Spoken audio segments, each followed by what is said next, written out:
கன்னியாகுமரி மாவட்டம் ஈத்தாமொழி கிராமத்தில் செயல்படும் சிவா மருத்துவமனையில் இலவச மருத்துவ ஆலோசனை பிரிவை முன்னாள் டிஜிபி சைலேந்திரபாபு குத்துவிளக்கு ஏற்றி தொடங்கி வைத்தார். மேலும் பல்வேறு துறைகளில் திறந்து விளங்கிய சாதனையாளர்களுக்கு விருது வழங்கி கௌரவித்தார். கன்னியாகுமரி மாவட்டத்தில் மல்டி ஸ்பெஷாலிட்டி உள்பட பல்வேறு மருத்துவமனைகள் மாநகர் பகுதிகளில் செயல்பட்டு வருகின்றன.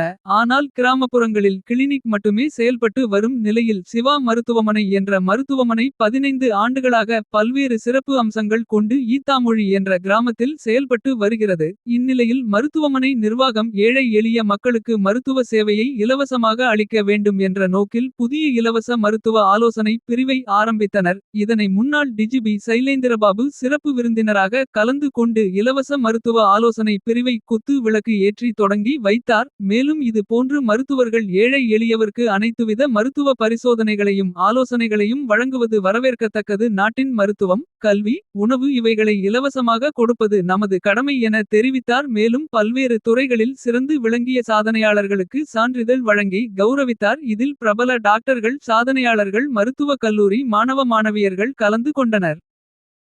Abhijit Higher Secondary School, Kulasekharam, Abhijit R, Vijaya W, Sir, Vijaya W,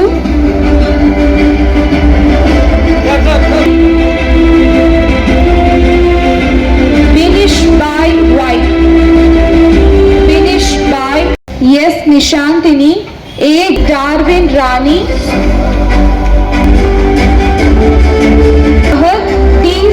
Sumati, Government Higher Secondary Sweetie J, மனித நேயத்தின் பிறப்பிடம், மனிதத்தின் அடையாளம். இந்த ஒரு சிறந்த நிகழ்ச்சியில் பங்கு கொள்வதிலையும் நான் பெரும் மகிழ்ச்சி அடைகிறேன். டாக்டர் அவர்கள் முதல்ல சொன்னாங்க, ஒருவேளை சைலேந்திரபாபு போலீஸ் ஆஃபீஸர் ஆகலைன்னா டாக்டர் ஆகிருப்பார் அப்படின்னு. எனக்கும் டாக்டர் ஆகணும்னு ஆசையாக தான் இருந்தது. எவ்வளோ முயற்சி பண்ணேன், கிடைக்கல. அதனால் நான் பிற்காலத்தில் அக்ரிகல்ச்சர் காலேஜில் படித்தேன். அப்புறம் ஐபிஎஸ், போலீஸ் டிபார்ட்மெண்ட் அந்த மாதிரி போயிட்டு இருந்தது. நீங்கள் ஆச்சரியப்படலாம், ஒருவேளை doctor Sivakumar, doctor Vijayakumar, doctor Sylendra Babu அப்படின்னு. நீங்கள் டாக்டர் இல்லையா சார்? நான் மெடிக்கல் டாக்டர் இல்லை, நான் ரிசர்ச் டாக்டர். அந்த ஒரு வாய்ப்பு நமக்கு மெடிக்கல் காலேஜில் சேர்ந்து படிக்கிறதுக்கு கிடைக்கல அப்படிங்கிறது இன்றைக்கும் ஒரு பெரிய ஆதங்கமாக தான் மனசில் இருக்குது. இருந்தாலும் ஒரு ஆஸ்பத்திரியில் ஒரு விழாவுக்கே நம்மளை கூப்பிட்டுருக்காங்களே அப்படின்னு நினைக்கும் போது ரொம்ப மகிழ்ச்சியாக இருக்குது. Even though I am not a doctor, I am a medical doctor. Even doctors are calling me to their hospitals as the chief guest. It's a matter of great joy. Doctor Vijayakumar சொன்ன மாதிரி IMA மீட்டிங்கெல்லாம் என்ன கூப்பிடுவாங்க சில நேரத்தில். IMA பெரிய பெரிய surgeons, சமீபத்தில் கூட லேப்ரோஸ்கோபிக் ரோபோட்டிக் சர்ஜன், அந்த ரோபோட்டிக் சர்ஜன்ஸினுடைய ஒரு கான்ஃபரன்ஸில் கூட என்ன கூப்பிட்டுருந்தாங்க இல்லைங்களா. அதாவது டாக்டர்ஸ் நேரடியாக கூட சர்ஜரி பண்ணுறது இல்லை, மிஷின்ஸ் தான் பண்ணுது. அதை பற்றி ஒரு கான்ஃபரன்ஸ், அதுக்கும் என்னை கூப்பிட்டுருந்தாங்க. இது இந்த மாதிரி கூப்பிடும்போது நமக்கு ஒரு மன மகிழ்ச்சி. சரி பரவாயில்ல, நம்மளையும் டாக்டர்ஸ் மதிக்கிறாங்க. ஒரு முறை ஒரு மருத்துவக் கல்லூரியில் பட்டமளிப்பு விழாவுக்கு என்னை கூப்பிட்டாங்க. எனக்கு உள்ள வரக்கூடாதுன்னு சொல்லிட்டாங்க மெடிக்கல் காலேஜில், உள்ள விடல. ஆனால் அந்த மெடிக்கல் காலேஜிலேயே என்ன சீஃப் கெஸ்டாக கூப்பிட்டாங்க. இதுக்கு எம்பிபிஎஸ் பட்டமளிப்பு விழா. அதுபோல நிகழ்ச்சிகளை நினைக்கும் போது நான் மகிழ்ச்சியாக இருக்கு. டாக்டர் சிவகுமார் நான் உண்மையிலே பாராட்ட வேண்டும். ஏனென்றால் அவங்க சொந்த ஊர்லேயே ஈத்தாமொழி ஒரு சின்ன கிராமம், இங்கேயே ஒரு நல்ல தரமான, உலக தரமான நல்ல ஒரு மருத்துவமனையை ஆரம்பித்து இங்கே உள்ள மக்களுக்கு சேவை செஞ்சு கொண்டிருக்கிறாரு. கூடவே நல்ல சிறந்த நிபுணர்கள் வந்திருக்கிறாங்க. உரையாடுறேன், அவங்களுக்கு சில கதைகளை சொல்கிறேன், அவங்க மனதில் கல்வி கற்க வேண்டிய ஆசையை ஏற்படுத்த முயற்சி பண்ணுறேன். பிள்ளைகிட்ட கேட்டால் என்ன சொல்லுவாங்க? 10th 12th நான் டாக்டர் ஆக வேண்டும். உங்களுடைய கனவு என்ன, உங்களுடைய இலக்கு என்னன்னு கேட்டாலும் சொல்லுவாங்க, ஒன்றும் டாக்டர் இல்லாட்டி கலெக்டர், இந்த ரெண்டு தானே. ஏன் டாக்டர் ஆகிற அப்படின்னு கேட்டால் என்ன சொல்லுவாங்க? நான் சேவை செய்ய விரும்புகிறேன், நான் கிராமப்புறத்தில் போய் சேவை செய்ய விரும்புகிறேன்னு சொல்கிறாங்க. ஆனால் உண்மையிலே கிராமப்புறத்தில் வந்து சேவை செய்வாங்களா? ஒரு வாட்டி நான் ஜாயிண்ட் கமிஷனராக இருக்கும்போது மருத்துவக் கல்லூரியில் உள்ள எல்லா 600 மாணவர்களும் ரோட்டில் உட்காந்துட்டாங்க. மருத்துவக் கல்லூரியில் படிக்கிற Madras medical college, Stanley medical college எல்லாருமே ரோடை பிளாக் பண்ணிட்டாங்க. ஏன்னா அவங்க ஸ்ட்ரைக் பண்ணுறாங்களாம். உடனே என்ன பண்ணுவாங்க? போலீஸ், எங்களை மாதிரி போலீஸ் அதிகாரிகள், நாங்கள் வேலை போய் நிற்போம், என் ரோட்டில் நிற்கிறவங்க பிள்ளைங்க போவாங்கன்னு சொன்னால் கேட்க மாட்டாங்க. வேறு அவங்ககிட்ட பேசி ஒன்றும் பண்ண முடியாது, இல்லை டாக்டர் இல்லை. ஏன் இந்த மாதிரி ரோட்டில் உட்காந்து போராடுறீங்க கேட்டால், நாங்கள்லாம் கிராமத்துக்கு போய் 1 வருஷம் வேலை பார்க்கணும்னு சட்டம் போட்டிருக்காங்க, எனவே எங்களால் இதெல்லாம் பண்ண முடியாது. எம்பிபிஎஸ் படித்து கவர்மெண்ட் செலவில் 1 கோடி 2 கோடி செலவு பண்ண பிறகு நீ போய் ஈத்தாமலையில் போய் 2 மாதம் வேலை பார்ப்போன்னா பார்க்க மாட்டேங்கிறான். அதுக்கு போராட்டம். அந்த மாதிரி சூழ்நிலை இருக்கும்போது கிராமத்துக்கு வந்து அங்கேயே ஒரு சிறந்த மருத்துவமனை ஏற்பாடு செஞ்சு, அதே மாதிரி இப்போ அனௌன்ஸ் பண்ணியிருக்காரு, ஏழை எளிய மக்களுக்கு நிறைய இலவசமாக நான் மருத்துவம் செய்கிறேன் அப்படிங்கிற முறையில் ஒரு சிறந்த சேவை செஞ்சு கொண்டிருக்கிறதுனால டாக்டர் டி சிவகுமார் அவர்களுக்கு எனது பாராட்டுகளை தெரிவித்துக் கொள்கிறேன். ஏன்னா இது வந்து பெரியது. அந்த மாதிரி மனசு வந்து நிறைய பேருக்கு வராது. ஒரு சிலர் நல்ல வசதியாக இருப்பாங்க, ஆனால் ஏழைகளுக்கு கொடுக்கறதுக்கு மனசு இருக்காது. பெரிய பெரிய பணக்காரங்களாம் நான் பார்த்துருக்கேன். நான் போலீஸ் டிபார்ட்மெண்ட்ல இருக்கிறனால பல்வேறு விதமான மக்கள். அவருக்கு பிரதர் திரு சிட்டிபாபு எல்லாம் கூட ஒரு பெரிய தொழில் அதிபர். Is a builder in Chennai. தமிழ்நாட்டில் ஒரு காலத்தில் one of the leading builders in the whole of Tamil Nadu, south India was his brother. So பல்வேறு விதமான மக்களை நம்ம பார்க்குறோம். பல்வேறு பொருளாதார ரீதியில் இருக்கிறவங்க, டாப்பில் இருக்கவங்கலாம். நிறைய பேர் பார்த்தீங்கன்னா நிறைய பணம் இருக்கும். ஆனால் ஏழைகளை வீட்டில் வேலை பார்க்குற அந்த ஆயாவுக்கு கூட ஒரு 50 ரூபா எக்ஸ்ட்ரா கொடுக்க மாட்டாங்க. மனம் இல்லை.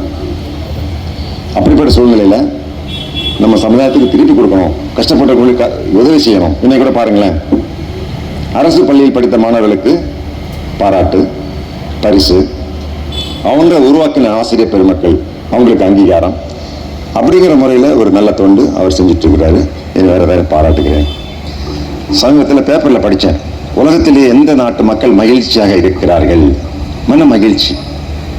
அது நம்ம முக்கியமான ஒரு விஷயம், யோசிக்க வேண்டிய விஷயம்.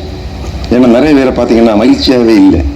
ரோட்டில் போகிறத பாருங்களேன், 10-15 பேர் பாருங்களேன், ஒருத்தனா சிரிக்கிறான்னு பாருங்க. இதே நீங்கள் வந்து அமெரிக்காவிலேயோ இங்கிலாந்துலேயோ போய் பார்த்தீங்கன்னா சந்தோஷமாக போகிறான். ரோட்டில் போகிறவங்களை பார்த்து ஹாய் ஹவ் ஆர் யூ அப்படிங்கிறான். பிரான்ஸ் நாட்டெல்லாம் வேலை பார்க்குறவங்க கட்டி பிடிச்சிக்கிறாங்க, முத்தம் கொடுக்குறாங்க சும்மா. அப்படின்னு நம்ம பேசாமல் பிரான்ஸுக்கே போகலான்னு பார்க்குறீங்களா? அது அவங்களுடைய ஒரு பழக்கம், மகிழ்ச்சி, மன மகிழ்ச்சி. 2000 வருஷத்துக்கு முன்னாடி செனிகா அப்படிங்கிற உலக அறிஞன் சொல்லுகிறான், the meaning and purpose in life is happiness. மன மகிழ்ச்சி தான் மனித இனத்தினுடைய ஒரு நோக்கமாகவும் ஒரு பொருளாகவும் இருக்க முடியும் அப்படின்னு சொல்கிறான். உலகத்தில் எந்த நாட்டு மக்கள் மன மகிழ்ச்சியாக இருப்பாங்க அப்படின்னா எனக்கு ஒரு ஆச்சரியம், ஒரு ஆர்வம். நம்ம நாட்டு மக்கள் தான் எந்த கவலையுமே இல்லையே. நேற்றுக்கு இன்னைக்கு நான் காலையில் சைக்கிள் ஓட்டிட்டு போனேன். இந்த வழியாக நாங்கள் சைக்கிள் ஓட்டு போகும்போது தலையில் ஹெல்மெட் போட்டு தான் போனோம். ஆனால் மோட்டார் சைக்கிள் ஓட்டிட்டு போகிறாங்க காலையில், ஒருத்தன் கூட ஹெல்மெட் போடலை. தற்கொலை படைகள். என்ன ஆனாலும் கவலை இல்லை, நாம் இருந்தாலும் கவலை இல்லை, ரோட்டில் போகிறவங்க கவலையாக தான் வந்து நீங்கள் தான் நிறைய இருக்கான். படித்து வேலை இல்லாமல் இருந்தால் கூட கல்யாணம் பண்ணி வச்சுருவாங்க வீட்டில். வருமானம் இல்லாமல் இருந்தால் கூட அண்ணன் வீட்டு அண்ணன் வீட்டு தம்பி வீடு போய் சாப்பிட்டுக்கலாம். ஒரு 50 வயசு வரைக்கும் வேலை பார்க்கறதே வாழலாம் நம்ம இந்திய நாட்டில். அப்படிப்பட்ட சோம்பேறிகள் வாழ இந்த நாட்டில் நல்ல மகிழ்ச்சியாக இருப்பாங்கன்னு நினைச்சேன். ஆனால் அந்த லிஸ்ட்டை பார்க்கும்போது தான் தெரியுது, மன மகிழ்ச்சி உள்ள நாடுகள் அப்படின்னு பட்டியல் போட்டால் நம்ம நாடு வரவே இல்லை. 156 நாடுகளில் 136 இடத்துல நம்ம இருக்கிறோமா. பொதுவான மன மகிழ்ச்சி இங்கே இல்லை அப்படிங்கிறது வருது. ஆனால் கன்னியாகுமரி மக்கள் கொஞ்சம் பெட்டராக தான் இருக்கிறாங்கன்னு நினைக்கிறேன், கொஞ்சம் ஜாட்டியாக தான் இருக்காங்க. ஏன்னு சொல்கிறேன் அப்புறமா. சரி, அந்த மன மகிழ்ச்சியாக இருக்கிறது என்ன காரணங்கள் அப்படின்னு கண்டுபிடிக்கணும்ல. ஏன் நமக்கு மன மகிழ்ச்சி இல்லை? அதில் பார்த்தேன், லிஸ்ட்டை பார்த்தேன். Sweden, Norway, Finland, Holland. Sweden நாட்டுக்கு நான் ஒரு முறை போயிருக்கேன். நம்ம டாக்டர் சொன்ன மாதிரி, விஜயகுமார் சொன்ன மாதிரி சைக்கிள் ஓட்ட போனேன் ஸ்வீடன் நாட்டுக்கு, ஸ்டாக்ஹோம். அது வந்து வேத்தன்ங்கிற ஊர். சைக்கிள் எப்படி ஓட்டணும்னா, நம்ம சைக்கிள் எடுத்துகிட்டு போய் ஒரு குளம் ஒரு ஏரி இருக்குது, அந்த ஏரி அப்படி சுற்றி வந்துட்டோம்னா 300 கிலோமீட்டர்.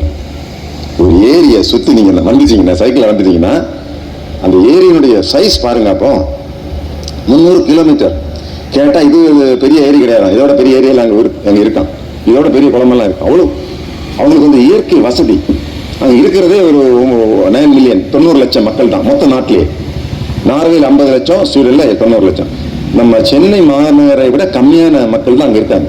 ஆனால் அவங்களுக்கு இயற்கை வளங்கள் அதிகம். அது ஒரு காரணம். தனி மனித வருமானம். ஒரு மனுஷனுக்கு